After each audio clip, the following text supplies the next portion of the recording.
Selamat datang kembali di pembahasan kita. Nah, kali ini kita mau langsung gali lebih dalam ya materi yang Anda bagikan.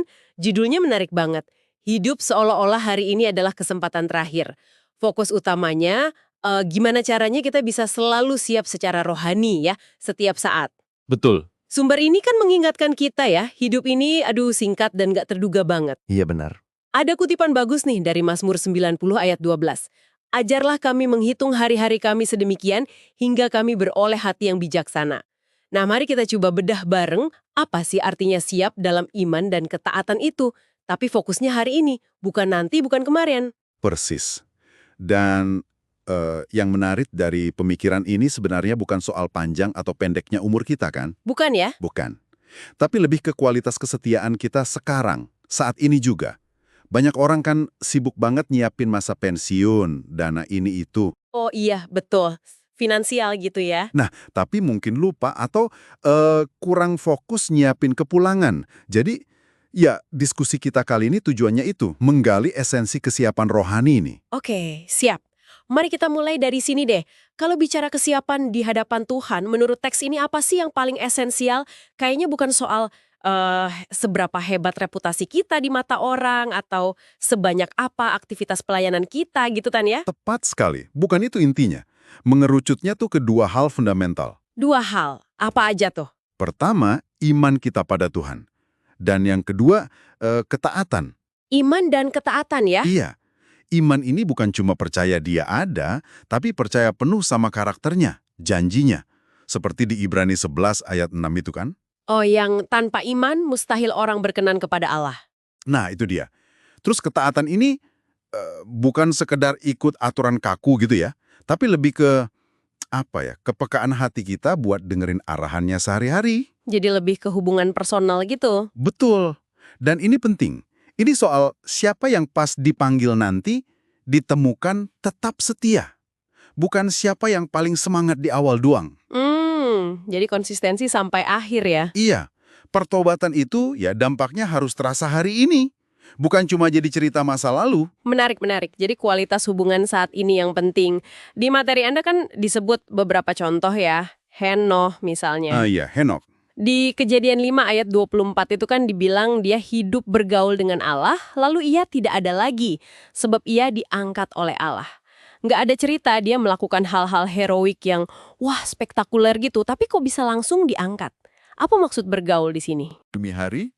Rutinitas sehari-hari berarti ya? Iya.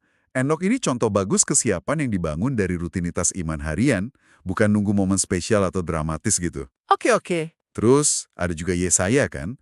Begitu dengar panggilan Tuhan, dia langsung respons, "Ini aku, utuslah aku." Wah, sigap banget ya? Itu menunjukkan hatinya memang sudah siap, sudah terkoneksi, sebelum panggilan tugas spesifik itu datang. Kesiapan batinnya sudah ada. Dan ada lagi perumpamaan soal gadis-gadis bijaksana itu kan, di Matius 25. Yang pelitanya selalu ada minyak. Betul. Minyak ini kan sering ditafsirkan sebagai simbol Roh Kudus. Ya, Atau mungkin kesiapan hati itu sendiri ya, ya, yang terus dijaga. persis. Itu nunjukin kesiapan iman dan ketaatan yang terus-menerus dipelihara. Artinya kesiapan ini sifatnya personal banget ya, nggak bisa dipinjem atau diusahakan dadakan pas hari haha gitu. Nggak bisa. Harus dibangun sendiri, dipelihara terus. Tapi menariknya lagi nih, materi Anda juga bahas kenapa kok banyak orang justru nggak siap. Oh iya, kenapa tuh biasanya? Ada 3 alasan utama yang disorot di teks itu. Pertama, sikap suka menunda-nunda. Entah itu pertobatan atau perbaikan diri. Mikirnya, nantilah, gampang, masih ada waktu. Penyakit nanti, sering denger itu? Iya kan? Kedua, merasa waktu hidupnya masih panjang banget. Lupa kalau kematian itu bisa datang kapan aja. Nggak pakai pemberitahuan. Kayak pencuri gitu kan? Betul. Nggak ada yang tahu ya kapan waktunya. Dan yang ketiga, terlalu larut, terlalu sibuk sama urusan duniawi. Fokusnya kejar materi, karir, kesenangan, sampai lupa kalau ada dimensi kekal dalam hidup kita. Jiwa kita ini. Wah, ini 3 poin yang, nusuk juga ya. Jadi pengingat kuat banget ini. Banget. Makanya panggilannya jadi jelas banget ya di Matius 25 ayat 13 itu. Berjaga-jagalah, sebab kamu tidak tahu akan hari maupun akan saatnya. Kedengerannya sangat mendesak ya. Sangat mendesak. Jadi kalau kita renungkan nih, kalau ada hal yang perlu dibereskan, mungkin dosa tersembunyi, atau panggilan Tuhan yang kita abaikan, atau soal mengampuni orang lain yang masih kita tahan, teks ini kayak bilang, ya lakukan sekarang juga gitu, jangan tunggu besok. Tepat sekali. Pesannya sangat urgent, mendesak. Karena ya itu tadi, besok itu belum tentu jadi milik kita. Benar juga ya. Tapi ini juga penting dipahami ya.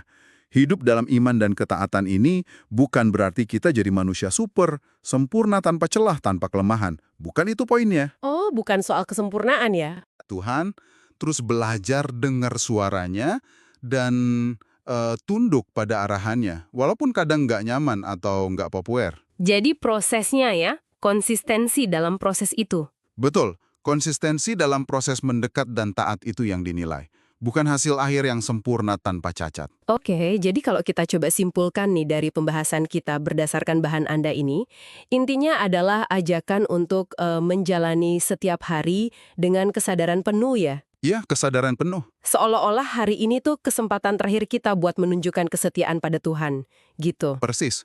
Tujuannya yaitu supaya suatu saat nanti, entah kapan waktunya datang, saat Tuhan bilang, waktumu selesai, kita ditemukan dalam kondisi iman dan ketaatan terbaik kita saat itu. Oke, jelas banget. Sebagai pemikiran penutup nih, mungkin buat Anda bawa pulang dan renungkan lebih jauh ya. Boleh apa tuh? Coba tanyakan ini ke diri sendiri. Jika Anda sungguh-sungguh percaya, hari ini adalah kesempatan terakhir untuk hidup dalam iman dan ketaatan terbaik Anda. Ada satu tindakan spesifik apa sekecil apapun itu yang akan Anda lakukan hari ini juga. Sesuatu yang mungkin selama ini Anda tunda atau anggap sepele aja. Langkah nyata apa wujud kesetiaan Anda di momen ini, sekarang?